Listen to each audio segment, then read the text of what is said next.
Concave mirror. तो बच्चा अब अपन स्टार्ट कर रहे हैं स्फेरिकल मिरर। नाम बता रहा है ऐसा मिरर है जिसका शेप स्फेरिकल हो, कर्व शेप हो। तो स्फेरिकल मिरर कैसे बना होगा भाई? कोई भी ग्लास का शेल होगा, उस शेल को अगर मैं थोड़ा सा कुछ पार्ट उसका कट कर दूं और उसके एक साइड को सिल्वर कर दूं तो क्या वही मिरर बन जाएगा? अब कौन सा मिरर कहलाएगा? अगर सिल्वरिंग आउटर साइड से करी गई और अंदर की साइड स्मूथ रही तो क्या इसको बोलेंगे कॉन्केव मिरर। सिल्वरिंग अगर अंदर की साइड से करी गई और स्मूथ सरफेस बाहर की साइड है तो इसको क्या बोलेंगे? Convex mirror. जो इस स्फीयर का जो सेंटर होगा उसको इन मिरर का सेंटर ऑफ कर्वेचर भी कहा जाता है, बिकॉज ये छोटा सा जो कर्व है जो मिरर है उसका ये सेंटर है। इसको क्या बोलते हैं? C, represented by C, which is known as centre of curvature. ऐसी एक्सेस जो सेंटर ऑफ कर्वेचर से पास होती है, मिरर को टच करते हुए जा रही है, उस एक्सेस को बोल रहे हैं प्रिंसिपल एक्सेस। इस एक्सेस के अकॉर्डिंग ही अपन ऑप्टिक्स के रूल्स को गवर्न करते हैं और यहां पर ये एक्सेस, प्रिंसिपल एक्सेस, इस मिरर को जहां कट कर रही है इसको कहते हैं पोल और रिप्रेजेंटेड बाय पी। अब बात करें अपन इसके अंदर कुछ ऐसी टर्म्स की जो आपको समझना आवश्यक है। सबसे पहली पेरिक्सियल रेज। ऐसी रेज जो नॉर्मल के साथ बहुत छोटा एंगल बनाए उनको कहते हैं पेरिक्सियल रे। इतना छोटा एंगल कि आप साइन थीटा को थीटा लिख पाओ, कॉस थीटा को 1 लिख पाओ, टेन थीटा को थीटा लिख पाओ। ऐसा कब होता है? जब थीटा के लिए क्या हो? 5 डिग्री से कम। या फिर इसको अगर अपन ढंग से पढ़ें तो those rays which make very small angle with normal at point of incidence hence or close to principal axis। ऐसी रेज जो नॉर्मल से बहुत छोटा एंगल बना रही है और प्रिंसिपल एक्सिस क्या है? बहुत नजदीक है। अब कर्व मिरर के अंदर बात आती है कि नॉर्मल कैसे बनाए। नॉर्मल वही होता है जो सरफेस के परपेंडिकुलर होता है। क्या ये जो सरफेस है इसके परपेंडिकुलर नॉर्मल होना चाहिए? तो आप बोलोगे सर सरफेस तो कर्व है, इसका मतलब जिस पॉइंट पे पॉइंट ऑफ इंसिडेंस है वहां पर एक टेंजेंट बनाऊं, उस टेंजेंट के परपेंडिकुलर जो होगा वो नॉर्मल होगा। और आसान भाषा में बात करें तो रेडियस के अलॉन्ग ही हमेशा नॉर्मल बनता है, बिकॉज क्या सारे टेंजेंट के परपेंडिकुलर रेडियस होता है। इसका मतलब जितने भी सेंटर से आप लाइन बनाओगे जो अलॉन्ग रेडियस होंगे वो सब क्या है बेटा? नॉर्मल। बट नॉर्मल का मतलब तभी है जहां पॉइंट ऑफ इंसिडेंस हो। तो उस पॉइंट ऑफ इंसिडेंस पर सेंटर से एक लाइन बनाते हुए जाओ, वही क्या बन जाएगी? नॉर्मल। और ये जो एंगल है जो इंसिडेंट रे और नॉर्मल के बीच बन रहा है थीटा, ये एंगल बहुत छोटा होना चाहिए, तो theta must be very small angle for paraxial ray. अभी अपने देखा पेरिक्सियल रे के बारे में। तो नेक्स्ट है marginal ray, rays which make large angle with the normal. तो ढंग से देखना पेरिक्सियल रे में क्या था जिसका एंगल बहुत छोटा बन रहा है ताकि अपन स्मॉल एंगल एप्रोक्सीमेशन लगा पाए। तो मार्जिनल रे उसका जो अपोजिट है जिसमें एंगल कैसा बन रहा है? बड़ा बन रहा है। तो अगर ये इंसिडेंट रे है और ये मैंने नॉर्मल बनाया तो ये जो एंगल है ये एंगल 5 डिग्री से छोटा नहीं है। आप यहाँ पर साइन थीटा को थीटा नहीं मान सकते। इसका मतलब ये एंगल कैसा एंगल है? बड़े एंगल। तो एक बात ध्यान रखना, अगर रेस का एंगल बड़ा बन रहा है नॉर्मल के साथ तो उसे कहते हैं मार्जिनल रे, और रेस का एंगल छोटा बन रहा है नॉर्मल के साथ तो उसे कहते हैं पेरिक्सियल रे। नेक्स्ट है फोकल प्लेन। ऐसा प्लेन जो एक्सिस के, प्रिंसिपल एक्सिस के परपेंडिकुलर हो और फोकस से पास हो रहा हो उसको क्या कहेंगे? Focal plane. अगर ये ढंग से देखा जाए तो ये अपना कोई कर्व मिरर, स्फेरिकल मिरर, और ये प्लेन इस एक्सिस के, प्रिंसिपल एक्सिस के परपेंडिकुलर है और साथ साथ फोकस जो मैंने एफ से रिप्रेजेंट करा है उससे पास हो रहा है। अगर वापस और ढंग से सोचे, मान लो मेरा हाथ एक कर्व मिरर, तो ये जो सामने दूसरा हाथ है ये हाथ इस एक्सिस के, जो एक्सिस इसके बीच में जा रही होगी प्रिंसिपल एक्सिस, उसके परपेंडिकुलर होगा और ये फोकस से पास हो रहा होगा, तो इस प्लेन को बोलेंगे फोकल प्लेन, जो मिरर के भी आमने सामने ही होगा।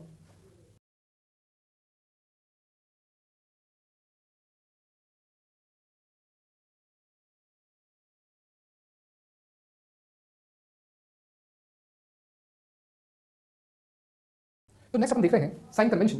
अब साइन कन्वेंशन आवश्यक इसलिए होते हैं ताकि अपन एक ही फॉर्मूले से डिफरेंट प्लेसेस पर रखे ऑब्जेक्ट को सॉल्व कर पाए और उसकी इमेज फाइंड आउट कर पाए और उसके बारे में मालूम कर पाए। तो साइन कन्वेंशन के अपन कुछ चीजें कंसीडर कर रहे हैं। सबसे पहली बात कि सारे डिस्टेंस हमेशा पोल से मेजर करने हैं। ध्यान रखिए, सारे डिस्टेंस हमेशा पोल से मेजर करने हैं। अगर डिस्टेंस जो मेजर हो रहा है वो इंसिडेंट रे के अपोजिट मेजर हो रहा है तो उसको कंसीडर करेंगे नेगेटिव। डिस्टेंस जो मेजर हो रहा है अगर वो इंसिडेंट रे के सेम डायरेक्शन में कंसीडर कर रहे हैं और सेम डायरेक्शन में मेजर कर रहे हैं तो उसको कंसीडर करेंगे पॉजिटिव। वापस बोल रहा हूं, इंसिडेंट रे क्या है? लाइट। लाइट के पास क्या है? एनर्जी। तो और ऐसा शब्द में बोल रहा हूं, अगर कोई भी एनर्जी का फ्लो है, सारे डिस्टेंस पोल से मेजर होंगे तो इन the same direction of energy flow, मैंने क्या बोला? इन the same direction of energy flow, तो कंसीडर करेंगे positive. Opposite the direction of incident रे, मतलब जो इनिशियल एनर्जी का फ्लो है उसके अपोजिट क्या होगा? नेगेटिव। और above the principal axis positive, below the principal axis negative. तो बात ध्यान रखना, ये सारी चीजें लिखी है। Along the principal axis distance are measured from pole. दूसरा, distance in the same direction of incident ray are considered as positive and in the opposite direction are considered as negative. Distance above the principal axis are considered as positive and below the principal axis as negative. Next अपन देख रहे हैं rules for image formation. अब कोई भी image बनाने के लिए अपने को कुछ रूल्स फॉलो करने पड़ते हैं। वैसे हमने 10th क्लास में सबको देखा हुआ है, पर एक फटाफट से अपन सब कुछ रिवीजन कर लें। अगर कोई भी पेरिक्सियल रे प्रिंसिपल एक्सिस के पैरेलल आती है तो after reflecting from the spherical mirror it will pass through the focus और appear to pass through the focus. अगर कोई रे फोकस से होते हुए आ रही है, after reflecting it will become parallel to the principal axis. और एक बात ध्यान रखना, मैंने जो डायग्राम बनाए हैं तो कॉन्केव के लिए हैं, कॉन्वेक्स के लिए भी कुछ ऐसे डायग्राम होते हैं पर उसके अंदर जो रे ऑफ लाइट होती है वो फोकस से पास नहीं होती, it appear to pass. For example अगर कॉन्वेक्स की बात करी जाए तो कॉन्वेक्स के लिए अगर कोई ray of light parallel to principal axis आती है तो after reflection it appear to pass through the focus. ऐसा लगता है जैसे रिफ्लेक्ट होने के बाद जो लाइट आ रही है वो जैसे फोकस से ही आ रही है। नेक्स्ट, अगर कोई ray of light centre of curvature से जाती है और मिरर को स्ट्राइक करती है तो ये उसी पाथ को रिट्रेस कर लेती है जिस पाथ से आती है। ऐसा क्यों हुआ?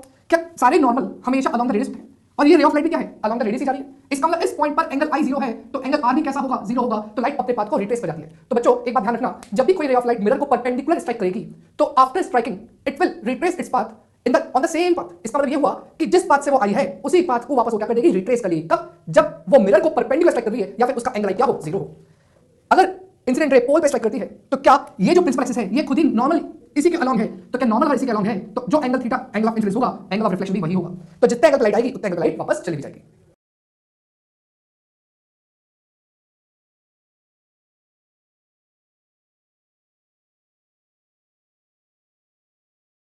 बच्चों पढ़ रहे हैं relation between focal length and radius of curvature, represent करें एफ एंड आर से फॉर स्फेरिकल मिरर। कंसीडर करें कॉनकेव मिरर, एक इंसिडेंट रेस के ऊपर आ रही है। इंसिडेंट रे पैरेक्सियल भी हो सकती है, मार्जिनल भी हो सकती है। इसलिए आफ्टर रिफ्लेक्शन में इसको जो पास रहा है मैंने इसको पॉइंट लिखा क्यू। अब मैंने लिखा है सी सेंटर ऑफ कर्वेचर, ये जो डॉटेड लाइन है ये क्या है नॉर्मल। क्या सारे नॉर्मल अलॉन्ग द रेडियस होते हैं, इसलिए मैंने इसको सी से ही बना दिया है ताकि आप लोगों को समझ में आ जाए। और यहां पर ये पॉइंट क्या हो गया, पी मतलब पोल। अब ढंग से देखना, अगर ये पॉइंट सी से लेकर ये वाला जो जगह है ये पॉइंट है, इसको मार्क कर देते हैं अपन टी। तो ये सी से लेकर टी वाली जगह है, क्या ये पूरा डिस्टेंस रेडियस है? बिकॉज सेंटर से कर्वेचर का डिस्टेंस रेडियस होता है। तो इस रेडियस को मैंने पूरे को आर मान लिया है। मैंने क्यू पॉइंट से एक परपेंडिकुलर ड्रॉप करा यहां तक। अब कैसे कंसीडर करेंगे कि ये दोनों इक्वल इक्वल पार्ट में डिवाइड हुए? तो देखें, क्या एंगल ऑफ इंसिडेंस थीटा है, एंगल ऑफ रिफ्लेक्शन भी कितना है, थीटा है। ये एंगल थीटा, तो ये वाला एंगल भी थीटा होगा बिकॉज ऑल्टरनेट एंगल्स। तो आपको जो ट्रायंगल दिखाई दे रहा है सी टी क्यू, क्या इस ट्रायंगल के अंदर दो एंगल्स बिल्कुल इक्वल है? इसका मतलब ये आइसोसेलेस ट्रायंगल है। और इस ट्रायंगल की प्रॉपर्टी होती है जो परपेंडिकुलर वर्टेक्स से बनाया गया है, क्यू से बनाया गया है, वो अपोजिट साइड को दो इक्वल पार्ट में डिवाइड करेगा, जैसे कि परपेंडिकुलर बाइसेक्टर। तो क्या ये जो टोटल डिस्टेंस है सी टी बराबर आर, आर का रेडियस ऑफ कर्वेचर, उसको ले दिया r by two, r by two. अब मैं एक छोटा सा ट्रायंगल कंसीडर कर रहा हूं सी एस क्यू। इस सी एस क्यू वाले ट्रायंगल में ढंग से देखना ये 90 डिग्री है। तो ये जो सी क्यू होगा ये हाइपोटेन्यूज होगा बिकॉज 90 के सामने वाला हाइपोटेन्यूज होता है। cos theta is equal to base upon hypotenuse.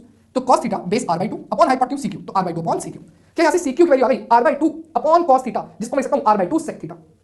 अब वापस देखना है डायग्राम से, क्या ये cp, ये जो डिस्टेंस है सेंटर से मिरर तक का पोल तक का, ये डिस्टेंस रेडियस के बराबर है। तो cp को क्या लिखा हमने r, that is radius of curvature. ये जो pq डिस्टेंस है मुझे इसको फाइंड आउट करना है। तो pq कैसे निकाल सकते हैं? क्या इस cp में से अगर मैं cq हटा दूं तो क्या pq बचेगा? वापस बोल रहा हूं, cp में से cq हटा दूं तो क्या ये pq बचेगा? तो pq बराबर cp minus cq। What is cp? r। What is cq? जहां से निकाला r by 2 sec थीटा, वो यहां रख दिया। इसका इस pq की वैल्यू आ गई r by r minus r by 2 sec theta. तो क्या ये pq कौन सा डिस्टेंस है जहां पर रिफ्लेक्टेड रे प्रिंसिपल एक्सिस को टच कर रही है, उस पॉइंट का डिस्टेंस पोल से। फिर मैंने लिखा व्हेन रेज आर पैरेक्सियल, मान लेते हैं रेज कैसी है, पैरेक्सियल है। तो थीटा कैसा होगा? छोटा होगा। थीटा छोटा होगा तो sec थीटा की एप्रोक्स वैल्यू क्या होगी? 1 स्मॉल एंगल एप्रोक्सीमेशन से। तो क्या sec थीटा पर 1 हो गया तो pq की वैल्यू चलेगी r minus r by 2।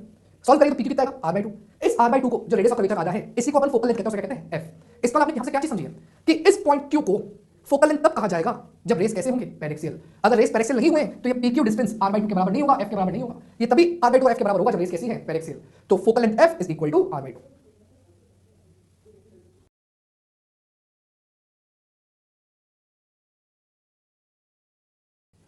अब पढ़ रहे हैं relation between u v and f। What is u? u is the object distance from pole, v image distance from pole, f is what? Focal length. For which mirror? Spherical mirror, चाहे वो concave हो या फिर convex हो, दोनों mirror के लिए ये चीज एप्लीकेबल रहेगी। और एक बात और ध्यान रखें, ये u और v जो मेजर करते हैं पोल से मेजर करते हैं और अलोंग द प्रिंसिपल एक्सिस। अब मैंने क्या कंसीडर करा, देखें डायग्राम। एक ऑब्जेक्ट है, जो ऑब्जेक्ट यहां रखा हुआ है, विद द हेल्प ऑफ रे डायग्राम्स मैंने उसकी यहां पर इमेज बनाई। एक रे पोल से टकरा के यहां पर आ गई, दूसरी रे जो c से पास हुई वो c से ही वापस आ गई। जहां पर दोनों रे का इंटरसेक्शन हुआ वहां पर क्या बन जाएगी? इमेज। जहां दो रिफ्लेक्टेड रे मिल गई वहां पर क्या बन जाएगी? इमेज। तो ये तो क्या हो गया? ऑब्जेक्ट, और ये क्या हो गई? इमेज। अब देखो ढंग से, क्या ट्रायंगल ए बी पी जो ऊपर वाला बड़ा ट्रायंगल दिख रहा है वो किसके साथ सिमिलर है? a डैश b डैश और p नीचे वाले ट्रायंगल के साथ। तो ऊपर वाला ट्रायंगल नीचे वाले छोटे ट्रायंगल के साथ सिमिलर है। क्यों सिमिलर है? बिकॉज़ ये वाले दोनों एंगल भी इक्वल है। और यहां पर एंगल 90 और यहां पर एंगल 90। तो मैं लिख सकता हूं साइड्स का रेशियो। तो इसकी हाइट का ratio ab upon a dash b dash, ap upon a dash b, तुम रेशियो लिख दिया। सिमिलरली यहां पर आपको एक पेयर और दिख रहा होगा सिमिलर ट्रायंगल का, वापस अच्छे से देखना, a b c a dash b dash c, क्या ये दोनों ट्रायंगल एक दूसरे के सिमिलर है?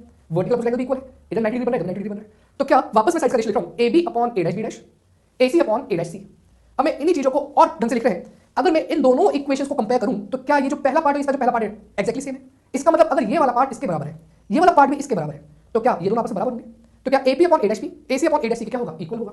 अगर इक्वल होगा तो AP क्या है, A डैश P क्या है, उसको मैंने UV और F के फॉर्म में लिखा है। देखते जाना, AP क्या पोल से A तक का डिस्टेंस ऑब्जेक्ट का डिस्टेंस है, और क्या इंसिडेंट रे राइट साइड आ रही है, पोल से अपॉन अपोजिट डायरेक्शन मेजर कर रहे हैं। तो जब कोई भी चीज को मेजर करते हैं तो पोल से मेजर करते हैं, तो पोल से ऑब्जेक्ट की जगह जाएंगे इधर, इंसिडेंट रे आ रही है इधर, तो क्या दोनों के डायरेक्शन कैसे हैं? अपोजिट। क्या अपन इंसिडेंट एनर्जी के अपोजिट डायरेक्शन आ रहे हैं, क्या कैसे करेंगे? नेगेटिव साइन कन्वेंशन यहाँ करो। तो क्या होगा? AP की value minus U। A dash P क्या है? इमेज का डिस्टेंस कहां से? पोल से। पर सारी चीजें पोल से मेजर होती है। इंसिडेंट एनर्जी राइट साइड आ रही थी और पोल से अपन अपोजिट डायरेक्शन आ रहे हैं, क्या कैसे होगा? Minus V। इसको AC, क्या ये जो टर्म है यहाँ A से लेकर C, इसको अपन कैसे लिख सकते हैं? सोच के देखो, क्या AC को लिखते हैं अपन AP माइनस CP। इस AP में से अगर मैं CP हटा दूं तो मेरे पास AC बचेगा। AP क्या वापस अपन जैसे हमने देखा, AP का मतलब माइनस U। CP का मतलब क्या हुआ? सेंटर ऑफ कर्वेचर से पोल क्या होता है? Radius, radius of curvature. पर इसका भी साइन कन्वेंशन रखना पड़ेगा। डिस्टेंस कहां से मेजर होता है? मैं बार-बार बोल रहा हूं, पोल से। इंसिडेंट एनर्जी किधर आ रही है? इंसिडेंट एनर्जी इधर आ रही है, और पोल से C अपोजिट डायरेक्शन में, इस डायरेक्शन में है। तो इसका मतलब ये हुआ अपन उसके अपोजिट डायरेक्शन में जा रहे हैं, तो क्या करेंगे? नेगेटिव। तो minus U minus B form का माइनस माइनस R। फिर वापस A डैश C को वापस क्या लिखा हूं? वापस देखना, A डैश C क्या लिखेंगे? PC minus P dash. अगर मैं PC माइनस P डैश लिख देता हूं तो मैंने लिखा CP, PC और CP बात बराबर है, CP माइनस P डैश। अब इनको माइनस करूंगा, व्हाट इज P डैश? इमेज का डिस्टेंस। What is CP? R। तो क्या लिख दिया? Minus R minus minus V। Cross multiply करा, सॉल्व करा, सॉल्व करने से बना u plus v upon uv equals to 2 by r।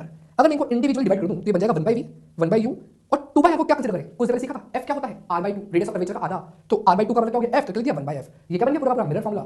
और इस स्टार का मतलब ध्यान रखना कि जब भी इस फॉर्मूले को यूज करेंगे वापस साइन कन्वेंशन फॉलो करेंगे, तो जब भी आप इसमें डेटा रखेंगे भाई यहाँ पर 3 चीजें हैं v u एंड f। अगर आपसे इन तीनों में से कोई भी एक चीज पूछ जाएगी तो आपको 2 गिवन होंगी, उन दोनों के अंदर आप साइन कन्वेंशन पुट करेंगे वापस।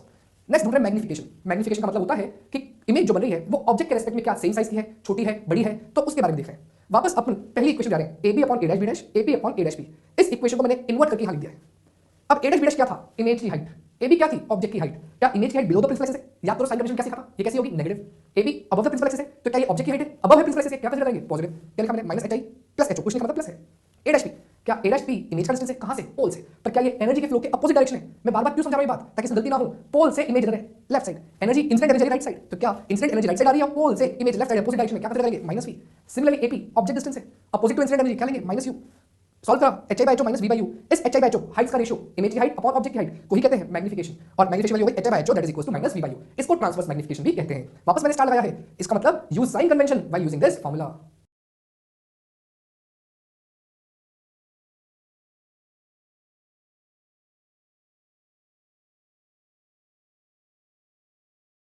बच्चों हम पढ़ रहे हैं डिफरेंट टाइप्स ऑफ मैग्निफिकेशंस। सबसे पहले ट्रांसवर्स मैग्निफिकेशन, जो भी जस्ट अभी हमने देखा था उसी को थोड़ा सा और इलैबोरेट कर रहे हैं। ट्रांसवर्स मैग्निफिकेशन को और भी कहते हैं लेटरल मैग्निफिकेशन और लीनियर मैग्निफिकेशन। इस मैग्निफिकेशन में ऑब्जेक्ट की जो हाइट होती है वो प्रिंसिपल एक्सिस से परपेंडिकुलर होती है, इमेज की हाइट भी प्रिंसिपल एक्सिस क्या होती है, परपेंडिकुलर होती है। अब अपना कुछ देर पहले फॉर्मूला आया था mt hi/ho that is equal to minus v/u। उसी आगे मैंने दो चीजें और लिखी हैं, f upon f minus u, f minus v/f। अभी कैसे आया वो मैं समझा रहा हूं। अपना मिरर फॉर्मूला था 1/f equal to 1/v plus 1/u। इस 1/u को लेफ्ट साइड लेते हैं और एलसीएम ले लेंगे, तो v की वैल्यू आएगी uf upon u minus f। मुझे mt क्या चाहिए माइनस v/u, तो इस u को इस v के नीचे पहुंचा दे और माइनस से दोनों साइड मल्टीप्लाई करते हैं, तो क्या माइनस v/u की वैल्यू क्या हो जाएगी f upon f minus u, ये वाली। सिमिलरली ये फॉर्मूला कैसे आया, इस बार आप 1/v को लेफ्ट साइड पहुंचा दें और एलसीएम ले लें, तो क्या बनेगा v minus f upon fv equals to 1/u। दोनों को सही करने के लिए v को ऊपर पहुंचा दें और माइनस से मल्टीप्लाई करते हैं, तो क्या बन जाएगा माइनस v/u, इधर माइनस से मल्टीप्लाई करेंगे तो हो जाएगा f माइनस v/f। क्या ये भी माइनस v/u mt होता है, mt मतलब ट्रांसवर्स मैग्निफिकेशन, तो क्या f माइनस v/f। ये जो सारे फॉर्मूले हैं ये किसके हैं, ट्रांसवर्स मैग्निफिकेशन के। वापस मैंने स्टार मार्क कराया, इसका मतलब जब भी इन फॉर्मूलों को यूज करेंगे तो साइन कन्वेंशन को फॉलो करेंगे। नेक्स्ट है लॉन्गिट्यूडनल मैग्निफिकेशन। यहां पर object along the principal axis रखा होता है, तो object along the principal axis है तो उसके फर्स्ट एज का जो डिस्टेंस पोल से है वो u1 है, लास्ट एज का पोल से जो डिस्टेंस कितना है u2 है। सिमिलरली जो इमेज बनी उसको भी अपने v1 और v2 मार्क कर दिया। भाई आप बोलोगे सर आपने इसको v1 क्यों नहीं लिखा, बेटा ये जो u1 है इस u1 की इमेज यहां v1 बन रही है, इधर क्यों बनी वो कुछ देर के बाद अपन देखेंगे, तो ये हो गई v1 v2 की इमेज हो गई। तो बताओ ऑब्जेक्ट की लेंथ कितनी, ऑब्जेक्ट लेंथ होगी इस u2 में से u1 माइनस कर दे, तो क्या मुझे ये लेंथ मिल जाएगी, इस लेंथ को मैंने लिख दिया u2 minus v1। Similarly image length क्या होगी, इस v1 में से v2 को माइनस करो या v2 में से v1 को माइनस कर दो, तो ये क्या भाई इमेज लेंथ आ गई, ये पूरी लेंथ ये वाली। Length of image upon length of object, क्या बोला मैंने, length of image upon length of object का जो रेशियो होता है उसको कहते हैं लॉन्गिट्यूडनल मैग्निफिकेशन, तो ये हो गया li अपॉन lo। अगर ऑब्जेक्ट ये बहुत छोटे हुए तो ml लॉन्गिट्यूडनल मैग्निफिकेशन होगी माइनस dv/du, इस v2 माइनस v1 को dv। अब इसके अंदर एक और रिलेशन फाइंड आउट कर रहे हैं by differentiation of mirror formula. अगर इसको डिफरेंशिएट कर दो तो क्या होगा, 1/v का differentiation minus dv/v square, 1/u का माइनस dv/u स्क्वायर, क्या फोकल लेंथ कांस्टेंट है तो क्या हो गया 0। तो यहां से आंसर क्या आया minus dv/du equals to v square by u square. पहचानो ये माइनस dv/du क्या है, ml लॉन्गिट्यूडनल मैग्निफिकेशन। क्या ये v square by u square को v/u का होल स्क्वायर लिख सकता हूं। आप सोचो अगर मैं v/u का होल स्क्वायर करूंगा तो ये जो नेगेटिव साइन है ये स्क्वायर इनवर्ट पॉजिटिव हो जाएगा, इसका मतलब इसका स्क्वायर mt स्क्वायर के बराबर है, तो मैंने क्या लिख दिया ml equals to v square by u square या v/u का whole square is also equals to mt का स्क्वायर। 3 2 1। नेक्स्ट मैग्निफिकेशन है सुपरफिशियल मैग्निफिकेशन। इस मैग्निफिकेशन का मतलब समझना, if two dimensional object is placed with its plane perpendicular to principal axis then it is magnification is known as superficial magnification। आसान भाषा में अब वही प्लेन फोकल प्लेन के पैरेलल रखा हुआ है मिरर के सामने, तो उसके मैग्निफिकेशन बोलते हैं सुपरफिशियल मैग्निफिकेशन। अब भाई जो सुपरफिशियल मैग्निफिकेशन है उसके अंदर की बात को समझो, ये जो कर्व मिरर है इसके सामने ये ऑब्जेक्ट रखा हुआ है, ये ऑब्जेक्ट बिल्कुल फोकल प्लेन के कैसा है, पैरेलल है। अगर ये फोकल प्लेन के पैरेलल है, फॉर एग्जांपल ये डस्टर समझ लेंगे मेरा हाथ है, अगर ये हाथ कर्व मान लो, इस डस्टर को एक प्लेन मान लो, तो क्या इसकी जो ये विड्थ है जो हमने पहन रखा है ये अलोंग z एक्सिस है, इसकी जो हाइट है वो कौन से अलोंग है y एक्सिस, और ये मेरा कर्व मिरर इसकी प्रिंसिपल एक्सिस कौन सी एक्सिस के अलोंग होगी, क्या वो x एक्सिस के अलोंग होगी, ऐसे होगी। अब सोच के देखो ये विड्थ ये वाली नीचे वाली क्या ये उस प्रिंसिपल एक्सिस के परपेंडिकुलर है, क्या ये हाइट प्रिंसिपल एक्सिस से परपेंडिकुलर है, क्योंकि x एक्सिस से परपेंडिकुलर y भी होता है और z भी होता है, ये z ये y और प्रिंसिपल एक्सिस अलोंग x। इसका मतलब ये वाला भी परपेंडिकुलर है ये भी परपेंडिकुलर है, तो जब भी परपेंडिकुलर हाइट का मैग्निफिकेशन कंसीडर करते हैं तो अपन यूज करते हैं ट्रांसवर्स मैग्निफिकेशन। तो मैंने क्या यूज करा इनसे देखना, मुझसे पूछा गया एरिया ऑफ ऑब्जेक्ट क्या होगा, तो मैंने लिख दिया AO बराबर लेंथ इनटू ब्रेड्थ मतलब h इनटू w। अगर मुझे इसकी इमेज की एरिया पूछी जाए तो इसकी इमेज जो बनी उसको हाइट लिख दी h डैश, इसको लिख दिया w डैश, तो एरिया ऑफ इमेज बनी h डैश w डैश का मल्टीप्लिकेशन, इसको दिया हमने ai। पर h डैश और h में रिलेशन क्या है, क्या ये h प्रिंसिपल एक्सिस के परपेंडिकुलर है, तो मैं ट्रांसवर्स मैग्निफिकेशन का फॉर्मूला लगा सकता हूं mt equals to hi upon ho, h upon h यहां पर h रख दो, तो hi की वैल्यू क्या आएगी h इनटू mt, इसका मतलब h डैश की वैल्यू क्या होगी mt into h। Similarly w dash की वैल्यू क्या होगी mt इनटू w। अगर मैं दोनों को मल्टीप्लाई कर देता हूं तो आएगा mt square hw। What is hw, homework है क्या, नहीं hw मतलब एरिया ऑफ ऑब्जेक्ट। तो AI equals to m t square HWAO, तो AI equals to m t square AO। तो यहाँ से अपन क्या चीज सीखे कि जब भी सुपरफिशियल मैग्निफिकेशन होगा तो जो एरिया ऑफ इमेज होगी वो एरिया ऑफ ऑब्जेक्ट के एमटी स्क्वायर टाइम्स होगी। और एमटी की वैल्यू अपन चार तरीके से निकाल सकते हैं, जो भी देखा था वापस रिवाइज करा रहा हूँ। M t equals to HI upon HO minus V by U F upon F minus U F minus V by F।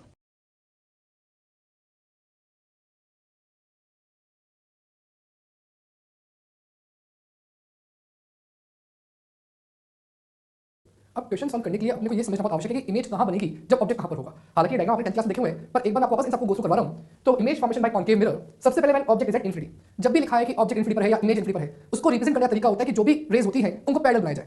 तो ये दोनों रेज पैरेलल आ रही है, ये इंसिडेंट रे है। ऑब्वियस बात है, इंसिडेंट से क्या बनता है ऑब्जेक्ट। तो ऑब्जेक्ट कहाँ पर है इनफिनिटी पर। ये सारी रेज आके आफ्टर रिफ्लेक्शन कहाँ जाके मिलेगी फोकस पर। अपन सिर्फ और सिर्फ पैरेलल रे की बात कर रहे हैं, तो ये जहाँ पर फोकस मिलेगी उस पॉइंट क्या बन जाएगी इमेज। तो ये जो इमेज होगी ये इमेज ऑब्जेक्ट के रेस्पेक्ट में कैसी होगी। क्या ऑब्जेक्ट की हाइट प्रिंसिपल एक्सिस के ऊपर होगी ना, ऐसे जहां पर ये इनफिनिटी होगा वहां पर। तो इसका मतलब क्या, इसकी हाइट तो पॉजिटिव होगी और इमेज प्रिंसिपल एक्सिस के नीचे है, हाइट कैसी है नीचे इन्वर्टेड है। तो क्या ऑब्जेक्ट के रेस्पेक्ट में जो इमेज बनी वो कैसी बनी इन्वर्टेड।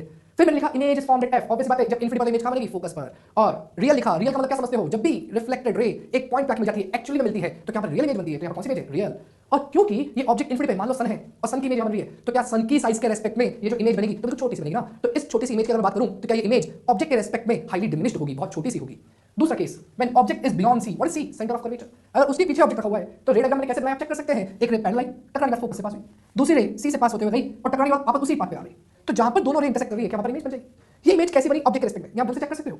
ऑब्जेक्ट वर्टिकली अपवर्ड है, इमेज वर्टिकली डाउनवर्ड बनी है, इसका मतलब कैसे बनी इन्वर्टेड। क्या ये actual intersection of reflected ray से बनी, बिल्कुल बनी। तो कैसे बनी रियल। और क्या ये ऑब्जेक्ट के रेस्पेक्ट में छोटी है, इसका मतलब कैसे बनी डिमिनिश। तो यहां पर मैंने लिखा m की वैल्यू 1 से छोटी, यहां मैंने लिखा m की वैल्यू 1 से बहुत ज्यादा छोटी क्योंकि ऐसे हाईली डिमिनिश्ड है। नेक्स्ट ऑब्जेक्ट इज एट सी, अगर ऑब्जेक्ट सेंटर ऑफ कर्वेचर पर है तो क्या जब लाइट वापस रिफ्लेक्ट होकर आई with the help of ray diagram image वापस कहां बनती है सी पर बनती है। ऊपर वाला कौन है ऑब्जेक्ट, नीचे वाला कौन है इमेज। और यहां पर इमेज वापस एक्चुअल इंटरसेक्शन से बनी है तो कैसे बनेगी रियल। ऑब्जेक्ट के रेस्पेक्ट में कैसे बनी उल्टी, कैसे होगी इन्वर्टेड। और जिस साइज का ऑब्जेक्ट है उस साइज की इमेज बनी है तो क्या लिख दिया सेम साइज। इसका यहां पर m की वैल्यू क्या है 1, what is m transverse magnification mt that is hi upon ho। या यहां पर hi और ho सेम हाइट के हैं, इससे ऊपर रेशियो कितना है 1, पर क्योंकि hi नीचे है प्रिंसिपल एक्सिस के ho ऊपर है तो एक्चुअली तो माइनस होनी चाहिए, इसलिए मैंने सिर्फ उसका मैग्नीट्यूड लिखा है। क्या 1 के बराबर होगा, यहां पर मच लेस देन 1, यहां पर लेस देन 1। 3, 2, 1. तो फोर्थ केस है when object is between C and F, C का मतलब सेंटर ऑफ कर्वेचर, एफ का मतलब फोकल लेंथ। अब ऑब्जेक्ट यहां पर है, वापस रे डायग्राम से पहले देखा जो इसकी इमेज बनी वो बियॉन्ड सी बनी। इमेज कैसी है, इमेज रियल है because actual intersection of reflected ray inverted है। क्यों, ऑब्जेक्ट तो अपसाइड है, इमेज डाउन साइड है। नेक्स्ट मैग्नीफाइड है, क्या ऑब्जेक्ट के रेस्पेक्ट में इमेज कैसी बनी बड़ी बनी, तो इसका m की वैल्यू क्या होगी मोर देन 1। ध्यान रखना ये m का क्या है magnitude. Next when object is at focus, ये पहले वाले केस का अपोजिट है जहां पर ऑब्जेक्ट इनफिनिटी पर था, इमेज कहां बनी थी फोकस पर। अब ऑब्जेक्ट फोकस पर है तो बताओ क्या होगा, इमेज कहां बनेगी इनफिनिटी पर। तो क्या यहां पर ऑब्जेक्ट फोकस पर light ray after reflection parallel जा रही है, इसका इमेज कहां बनी है फोकस इनफिनिटी पर। ऑब्जेक्ट फोकस पर इमेज इनफिनिटी पर, image is formed at infinity और इमेज इनफिनिटी बनी है तो कैसे बनी है real inverted highly magnified because we are assuming कि ये जो पैरेलल रेज है will meet at infinity. Next case when object is between p and F, P क्या पोल, एफ क्या फोकस और ऑब्जेक्ट के बीच में रखा हुआ है। अगर ऑब्जेक्ट पी और एफ के बीच में है तो उस केस में क्या होगा, इमेज कैसी बन रही है। इमेज ढंग से देखना, ये जो रिफ्लेक्टेड रे है ना ये डाइवर्जिंग फॉर्म में जा रही है और डाइवर्जिंग फॉर्म में जाए तो ऑब्वियस बात है इस साइड तो मिल नहीं सकती है, तो इनको ब्लाइंडली कहां सेंड करना पड़ा पीछे। तो यहां पर एनर्जी नहीं है, एनर्जी का फ्लो तो इधर हो चुका है। अगर एनर्जी यहां पर नहीं है तो कौन सी इमेज हो गई वर्चुअल। तो कैसी इमेज वर्चुअल। क्या ऑब्जेक्ट भी सीधा है, इमेज भी सीधी बनी, इसका मतलब कैसा डायरेक्ट। और क्या ऑब्जेक्ट के रेस्पेक्ट में बड़ी बनी, बिल्कुल बड़ी। क्या कह दिया मैग्नीफाइड। इसके m की वैल्यू 1 से बड़ी है, क्यों 1 से बड़ी है, इमेज की हाइट ऑब्जेक्ट की हाइट से क्या है बड़ी है। अब बेटा एक बार सोच कर ध्यान देना, जो कॉन्केव मिरर होता है उसका यूज करना प्रैक्टिकल लाइफ में होता है। अब कहां पर होता है, जो डेंटिस्ट होते हैं या डेंटिस्ट जब अपने दांत को देखते हैं तो वो साथ में एक ऐसा इंस्ट्रूमेंट यूज करते हैं मिरर लगा होता है ताकि उनको अपना जो दांत होता है वो बड़ा दिखाई दे। अब वो कौन सा मिरर यूज करते हैं, वो यूज करते हैं कॉन्केव मिरर। उसका भी कौन सा केस यूज कर रहे हैं, ये वाला। क्यों ये वाला केस यूज कर रहे हैं, क्योंकि वो मिरर को कुछ ऐसे एडजस्ट करते हैं कि अपना दांत ऑब्जेक्ट जैसा काम करता है यहाँ पर, और जो उसकी इमेज बनती है वो कैसे बनती है बड़ी, ताकि उनको समझ में आए कि अपने दांतों में क्या प्रॉब्लम है और उसको इमेज बड़ी दिखाई देती है। दूसरा केस शेविंग मिरर। क्या शेविंग मिरर, भाई जनरली अपने से बोला जाए कि शेविंग मिरर तो मतलब घर में सामान्य से प्लेन मिरर को यूज करते हैं, एक्चुअली वो शेविंग मिरर नहीं होता। शेविंग मिरर वापस कैसा होता है कॉन्केव और उसमें अपना चेहरा पी और एफ के बीच में होना चाहिए ताकि अपने चेहरे की जो इमेज बने वो डरावनी बने, थोड़ी सी बड़ी बने और वो बड़ी इमेज से अपन जब शेव करें तो वो क्लियरली आपको दिखाई दे। तो उस केस के अंदर भी अपन यही केस यूज करते हैं। तो बेटा एक बात ध्यान रखोगे कि जब भी तुमसे बोला जाए शेविंग मिरर यूज्ड या फिर बोला जाए डेंटिस्ट वाले मिरर यूज करा दांत देखने के लिए, तो उन दोनों केस में कॉन्केव मिरर कंसीडर करोगे और सिक्स केस कंसीडर करोगे। तो मैं याद रखने समझाऊं कहां कहां है, डेंटिस्ट वाले केस में और शेविंग मिरर वाले केस में। तो ये बात ध्यान रखना कि इन दोनों के अंदर अपना ये वाला केस यूज होता है। अब नेक्स्ट पढ़ रहे हैं image formation by convex mirror. अब इसके अंदर सिर्फ दो ही केस होते हैं। सबसे पहला case when object is at infinity, जब ऑब्जेक्ट इनफिनिटी पर होगा तो जो इसकी इमेज बन रही है वो कहां बन रही है फोकस पर ये जो इमेज है जो फोकस बनी है ये बिहाइंड द मिरर है और बिहाइंड द मिरर तो एनर्जी पहुंचती नहीं है, तो यहां पर रिफ्लेक्टेड रे जा रही है, क्या वो डाइवर्जिंग फॉर्म में जा रही है, कभी मिल नहीं सकती है, तो कहां जाके अपीयरिंग फॉर्म में मीट कर रही है फोकस पर। तो image is formed at focus, कैसे बनेगी वर्चुअल बिकॉज़ यहां पर रियल इंटरसेक्शन नहीं है किसका रिफ्लेक्टेड रे का। दूसरा इरेक्ट होगी, जैसा ऑब्जेक्ट सीधा होगा इमेज भी कैसे बनेगी सीधी। तीसरा ऑब्जेक्ट के रेस्पेक्ट में बहुत छोटी बनेगी, इसलिए क्या हो गया हाईली डिमिनिश्ड होगी। Next when object is anywhere between infinity and pole, अब ऑब्जेक्ट को कहीं पर भी रख दो इनफिनिटी और पोल के बीच में कहीं पर भी रख दो। मैंने ऑब्जेक्ट को रख दिया, क्या स्लाइड सीधे जाके टकरा के इधर आ गई, यहाँ पर इधर टका के नीचे आ गई।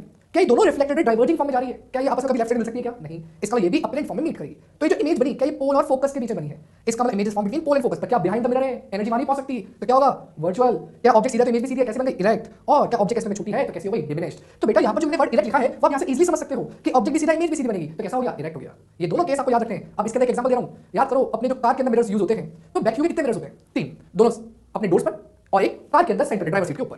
तो जो डोर्स पे जो मिरर होते हैं वो दोनों मिरर कॉन्वेक्स होते हैं। क्या उस मिरर में जब हम पीछे वाली गाड़ी दिखते हैं तो क्या गाड़ी उल्टी दिखती है, सीधी दिखती है? सीधी दिखती है, इसलिए वर्ड कैसा आया? इरेक्ट। और क्या वो जो गाड़ी दिखती है वो छोटी भी दिखती है उसके ओरिजिनल साइज से, कैसे दिखती है? डिमिनिश्ड। तो ध्यान रखना कार में जो दोनों डोर्स पे जो मिरर होते हैं बैक व्यू के लिए वो कैसे होते हैं? कॉन्वेक्स मिरर के। और जो बीच में होता है वो कौन सा होता है? प्लेन मिरर वाला। तो यहां पर ये कहां काम आता है? In back view mirror. इसलिए हमेशा वहां पर एक क्लॉज लिखा होता है मिरर के ऊपर कि जो पीछे वाली जो ऑब्जेक्ट की इमेज बनेगी वो एक्चुअल साइज से छोटी बनेगी और थोड़ी नजदीक नजर आएगी। वो इसी कारण होता है।